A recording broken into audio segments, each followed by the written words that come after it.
बिस्मिल्लाहिर्रहमानिर्रहीम। अस्सलामु अलैकुम वरहमतुल्लाहि वबरकातुह।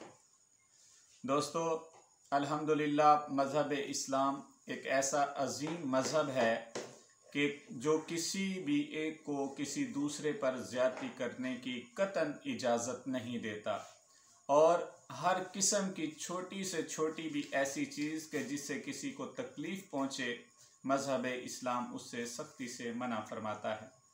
यहाँ तक कि किसी का मजाक उड़ाने की भी इस्लाम इजाज़त नहीं देता। जैसा कि आप सब देखते हैं, आज हमारे मुआशरे में ये बुराई आम है कि कोई भी चार दोस्त जब मिल बैठते हैं तो जो कमज़ोर हो उसका बहुत मजाक उड़ाया जाता है या अपने गैर मौजूद भाइयों का, दोस्तों का बुरा नाम, बुरे लक़ब रखे जाते हैं, उल्टे नाम पुकारे जाते हैं, जबकि इस्लाम ने इससे सख्ती से मना फरमाया है।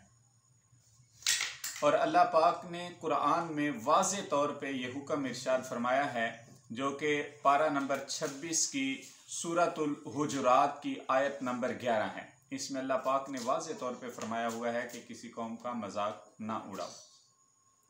हज़रत सैयदना साबित बिन कैस, ये अल्लाह के नबी सल्लल्लाहु अलैहि वसल्लम के प्यारे सहाबी हैं। आप ज़रा ऊंचा सुनते थे, तो जब अल्लाह के नबी सल्लल्लाहु अलैहि वसल्लम दर्स दिया करते तो हज़रत साबित बिन कैस सहाबा को हटाते हुए आगे जाके अल्लाह के नबी के पास बैठा करते। एक दिन इसी तरह हज़रत साबित बिन कैस दूसरे सहाबा को हटाते हुए अल्लाह के नबी के पास जाके बैठने लगे, तो फिर भी एक शख्स बाकी रह गए। इन्होंने उसको भी हटाने की कोशिश की तो वो अपनी जगह से ना हिले। तो इन्होंने पूछा, कौन है तू? तो जब उन्होंने बताया कि मैं फ़लाँ का बेटा हूँ, तो हज़रत साबित बिन कैस ने कहा, अच्छा तू फलानी का बेटा है। यानी अज़राहे तमस्कुर, ज़रा उसको तंज के तौर पे ये बात कही गई जो कि उस शख्स को बुरी लगी। तो इस मौके पे फिर अल्लाह पाक ने ये आयत मुबारक नाजिल फरमाई कि या अय्युहल्लज़ीना आमनू ला यस्खर कौमुम मिन आसा अन यकूनु खैरम मिनहुम वला निसाउम मिन निसाइन आसा अन यकुन्ना खैरम मिनहुन। अल्लाह पाक ने फरमाया, ए ईमान वालो, एक कौम किसी दूसरी का कौम मजाक ना उड़ाए कि करीब है कि वो उससे बेहतर हो। यानी जो मजाक उड़ा रहे हैं, मजाक उड़ाए जाने वाले हो सकता है उनसे बेहतर हों। और फिर खुसूसी तौर पे औरतों के लिए भी जिक्र फरमाया कि ना ही औरतें दूसरी औरतों का मजाक उड़ाएं, कि करीब है कि वो औरतें जिनका मजाक उड़ाया जा रहा है वो मजाक उड़ाने वालियों से बेहतर हों। फिर अल्लाह पाक ने फरमाया, वला तलमिजू अनफुसकुम वला तनाबजू बिल अलकाब। अल्लाह पाक ने फरमाया, और ना ही एक दूसरे के बुरे नाम रखो और ना ही एक दूसरे पे इल्ज़ाम तराशी करो। बिसल इस्मुल फुसूक बादल ईमान। अल्लाह पाक ने फरमाया कि फासिक कहलाना ईमान लाने के बाद कितना ही बुरा नाम है। वमन लम यतुब फउलाइका हुमुज़ ज़ालिमून, और जिसने इन कामों से तौबा ना की तो यही जालिम लोग हैं।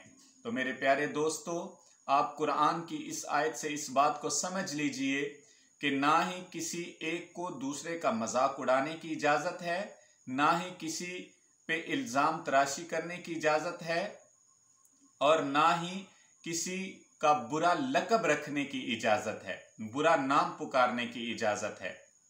और ये कुरानी हुक्म है, ये कतई तौर पे इस पे अमल करना ज़रूरी है। जो इन चीज़ों पे अमल नहीं करेगा, इसके बरखिलाफ़ करेगा, तो वो अल्लाह के हुक्म की हुक्म अदूली करेगा और अल्लाह के रसूल को भी नाराज़ करने का सबब बनेगा।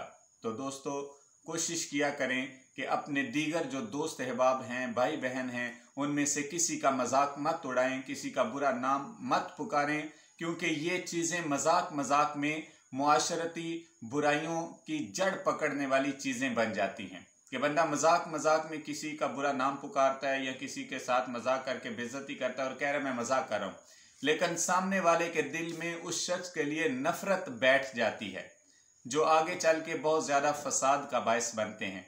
लिहाजा कोशिश किया करें कि आप एहतराम मुस्लिम का ख्याल रखें कि एहतराम मुस्लिम बहुत अजीम चीज़ है। हमारे यहाँ बहुत सारे लोग ऐसे मुआशरे में पाए जाते हैं जो नमाज तो पाबंदी से पढ़ते हैं, कुरान की तिलावत भी करते हैं, लेकिन मुसलमान का एहतराम नहीं कर पाते। तो ये याद रखें, नमाज आप पढ़ रहे हैं, ये आपका और खुदा का मामला है। आप कुरान की तिलावत कर रहे हैं, ये आपका और खुदा का मामला है। आप रोज़ा रख रहे हैं, ये आपका और खुदा का मामला है। ज़कात अदा कर रहे हैं, ये आपका और खुदा का मामला है।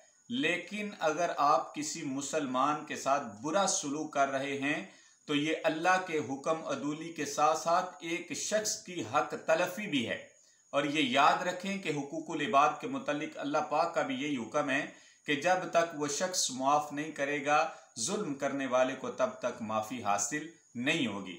लिहाजा हुकूकुल इबाद के मामले में बड़ा ख्याल किया करें, किसी को किसी भी तरीके से तकलीफ़ देने की कोशिश ना करें, ना मजाक में, ना सीरियस, ना ही माली तौर पे, ना ही जानी तौर पे, ना ही इज्जत खराब करने के ज़रिए किसी भी तरीके से किसी मुसलमान बहन भाई को तकलीफ पहुंचाने की कोशिश ना करें। आपके लिए इस दुनिया में भी ये ज़िल्लत का बायस होगा और आखिरत में भी इसके बायस शर्मिंदगी उठाना पड़ सकती है।